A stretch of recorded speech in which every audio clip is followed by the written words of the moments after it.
So speculation about Jayden Daniels' 2025 campaign. It's April, and people are trying to figure out what's going to happen in year 2 for Jayden Daniels. So here's a quote from an anonymous executive. Anonymous executive. This is from an article published by The Athletic where they surveyed senior personnel around the NFL. Quote, I'm afraid that is the team that is going to have the quarterback hit the sophomore slump, one exec said of the Commanders. And now you have invested in all these older guys, and you're not really building a team anymore. You're just adding pieces. At some point, you get diminishing returns with all those old guys, end quote. I mean, I think there's something to be said for that part of it, just adding older guys that can only give you 1 year here or there. But why does he think? Give me the rationale why he thinks Jayden's going to have the sophomore slump. The executive mentioned the slump experienced by Houston Texans quarterback C.J. Stroud, who struggled to hit the same efficiency marks that he did in his rookie campaign while playing behind a struggling offensive line. Now, that offensive line featured Laremy Tunsil, who is now protecting Jayden Daniels. I was going to say, because the line got better. Right. This line got better. I mean, it's possible there's a slump, anything's but possible. They actually have, in my opinion, improved the offense by bringing in Deebo Samuel and Tunsil. And then we'll see what happens in the draft. It's not like he was asked to pass the ball 40 times a game. They had a balanced attack. Part of it was his legs. They were one of the most explosive offenses because of his running ability, which is a little different than C.J. Stroud. I'm not saying Stroud doesn't run, but Daniels is a la Lamar Jackson. Well, he basically doesn't run.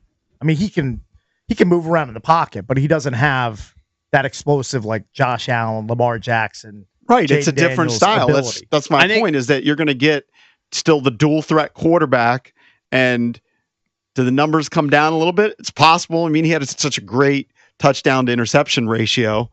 Might throw, like Stroud didn't have an awful year. He just didn't have a great year.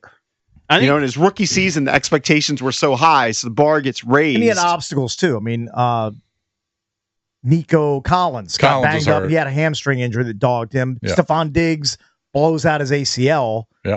Tank Dell was banged up. Like there were a lot of issues for CJ Stroud. I think this year is going to be like last year in a sense that injury is going to be the biggest threat to Jayden, having a good or bad year. I don't necessarily think they're going to come up with some scheme that he's not going to be able to kind of figure out, or that Kingsbury won't work out.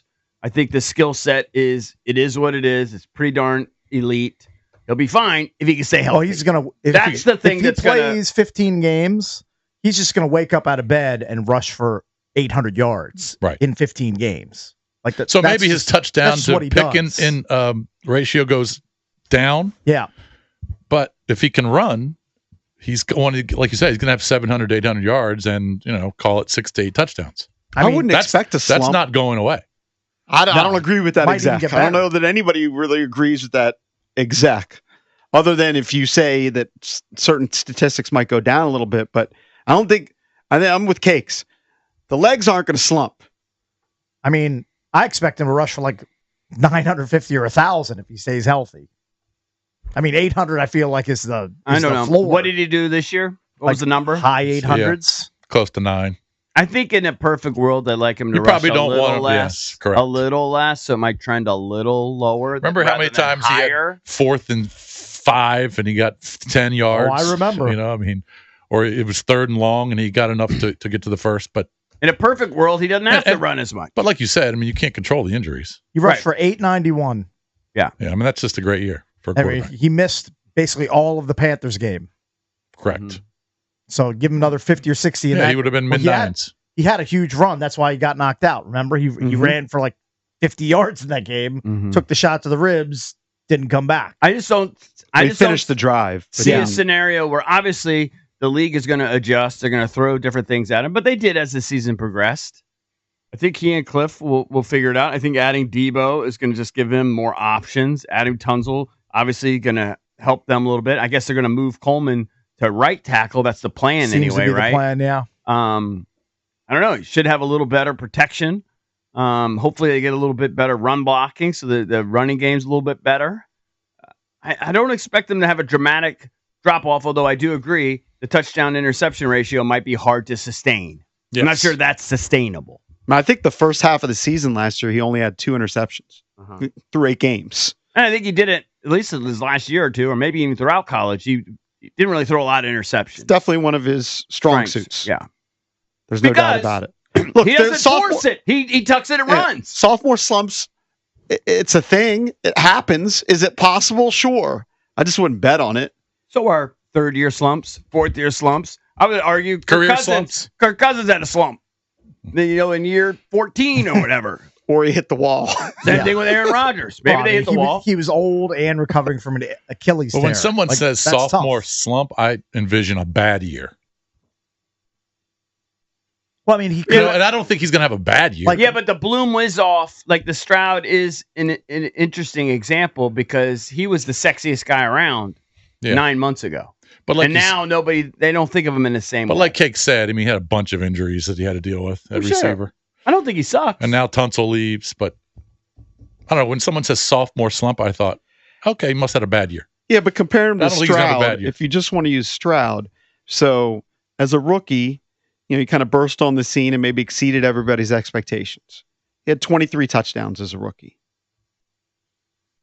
Last year, which they're calling a slump, he had 20. Not that much of a difference. The difference was his interceptions went from 5 to 12. But it's not terrible. No, it's not super. It's not dynamic. Completion percentage was about the same. It's just not. There's nothing that special about those numbers. Yeah. But you know what? They still won their division. Right. Yeah. They won a bad division. Okay, but they still won double-digit games, and they went to the playoffs. Did he have a lesser year than his rookie? Of course, but he was still good enough to win a division with all those injuries, a receiver. Mm-hmm. I don't know. What would be the other reasons why he would have a sophomore slump? Maybe the tougher schedule. I mean, there's going to be factors like that. Yeah. I have this crazy confidence with him, Cakes. Well, I mean, his rookie campaign just emboldened that. Although Why wouldn't you? I remember when Robert came in, in 2012, I felt like he was pulled victory out of every game. Like once he got going, like I wanted Shanny to keep him in there when he was hurt because I just felt like he was going to pull every game out. So I guess I kind of had that same sense for Robert. And then, I hate to relitigate it all, but obviously Jayden's toolbox is bigger than Robert's. So I don't think we should have those kinds of issues. It's nice that the only off-season drama for Jayden is his mom trying to sit in between him and Juju Watkins. Right. And not like him and his mom marching into Dan Quinn's office and Cliff's office and saying, well, we're not going to run these plays in the offense. We just don't think these are going to be productive plays. It appears Jayden's just a big time sports fan. He's been at so many events. Like I've seen him at Lakers games. When Luka got traded there to watch LeBron, we saw him with Juju. He was at a PSG game. Yeah. Where else have I seen him? Has he been like to one of the indie races or something? I don't know. He's been to a lot of events. You saw him congratulating Ovi on the reel of all the. Oh, was he on there? I didn't. He was see on there. that. Yeah. That was a random reel. Like they had Danny DeVito in there and Vince Vaughn. They had, like the lead singer of Train was in there, Pat Monahan. Yeah. It was. I mean, good for him, but it's kind of weird. Like you got all these. Did Pat Sajak? Did he at least? Pat Sajak, maybe. Okay, good. Sajak actually did it right. Like he starts his thing and then he puts his Caps hat on at the end. I mean, Simone Biles is in there. All right. Like, I mean, but those are local. Well, Michael Phelps. Yeah, Michael Phelps local. Yeah. LeBron. But there were a few that just seemed like weird. Like, okay, athletes. And all of a sudden, Danny DeVito? That's all right. That is strange. He's a cultural icon. Well, I think Ted, JP. Ted's involved in Hollywood a little bit, right? So maybe One thing jumped out. I love Vince Vaughn. We poke fun at Cakes for his bags. I've got bags. He's got like triple your bags. Does he? Nice. Yeah. If you look at Vince Vaughn's eyes, doesn't matter. He's got Riz. Of course. They're getting worse. I love him. Let's go to Chris in Olney. Chris, what's up, man? You're on with the Junkies. Hey, guys. How y'all doing? I appreciate y'all taking my call. Yep. Yeah, thanks, man. I wanted to mention that the way Jayden Daniels is taking his mental reps, with this whole virtual reality system. I love that too. Everybody in the defense is saying the offseason they're going to get all the tape on him and they're going to study up on him. They're going to be ready for him next year. But I actually think now that we have this ability for him to take these mental reps in the off season, that he's actually going to be able to get just as better as the defenses will, if not better, and continue. So I will maybe say that we might have a little bit of, heck, we went to the, NFC Championship game next year. So anything less than that would be technically a slump. So I really think that with these off-season mental reps, he's really going to be able to put himself in a position to do better than the defenses will be able to do in the offseason. If you wanted to make an argument, and I'm not agreeing with this, but if you wanted to make an argument to agree with the anonymous executive who predicts a slump for Jayden Daniels, you might look at the first half of the season and compare it to the second half of the season. So first half of the season last year, he had just 7 touchdowns, 2 picks. His quarterback rating was 104. Mm-hmm. And his completion percentage was 72%. In the second half, his completion percentage dropped to 67%, which is not bad, and his quarterback rating dropped to 97. Now, he threw a bunch more touchdowns. He had 18 touchdowns in the second half with 7 picks. So maybe you could say, you could reach and say, well, the league was starting to figure him out, and his completion percentage came down, and his passer rating came down. But I do think that's a bit of a reach because he also threw way more touchdowns. And he played really well in the playoffs. Yes. Especially in the Detroit game. Right, but he was awesome in that game. I think they just opened it up as the season progressed because early in the season, the reason why EB put Cliff Kingsbury on double secret probation or whatever term you used was because early in the season, they really didn't open it up. They were kind of bringing him along slowly. And then kind of took off when they started letting him just do his thing. Yes. They kind of took the handcuffs off. He threw a few more interceptions, but he also threw a lot more touchdowns. I know I really hated the first game because they were just training wheels. Yeah. Like, let's go, man. And then there were a couple other games where I just didn't love. But then, especially after the 3-game losing streak, then it was like, it became obvious. Hey, you just got to let this is how we're going to win games. Remember, they were wrapping his ribs and they were just treating him like a baby. And maybe he needed to. Got to lean into your superstars, and they realized this guy is the meal ticket. Again, the attribute also. So what that speaks to, the VR stuff that we've talked about ad nauseum is, I do believe it's an extra tool that certainly has helped this kid prepare. But again, the greats, they outwork everyone, and he's one of those guys that appears to have that trait. And I'll always bet on people that outwork everyone else. And then you combine his ability, character, and everything else. Like I just can't see a scenario where I bet against him. The only thing I'm worried about is injury. Right? Because he's gonna put in the hours. Built. He's gonna be the first one there. He's already. I guarantee you, but all the games he's doing and everything, I guarantee you, he's still. There's other things he's doing, working on his craft to make sure he doesn't stay behind, to stay ahead of it. And I'm sure other guys are doing it too.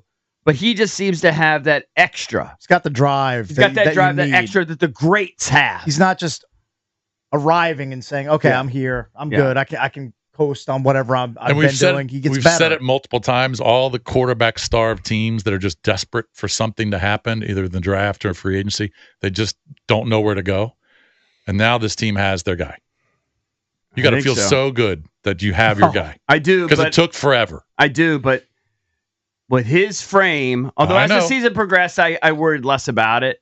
But, as we, get an off season here, we don't see him play for a while, I do get nervous just about his basic frame. Well, and I don't think he can get that much. That's his frame. Stronger. That's what you have to deal with. It is what it is. It's going to kind of be that kind of slender wiry, guy. strong. That also adds to his strength because of his speed. Now he runs, but Matt Ryan was always kind of the same build. Yeah, but Matt Ryan didn't expose himself nearly as much. Yeah. Anyway, I'm cautiously optimistic. I think he's going to the Hall of Fame. You just got to stay healthy.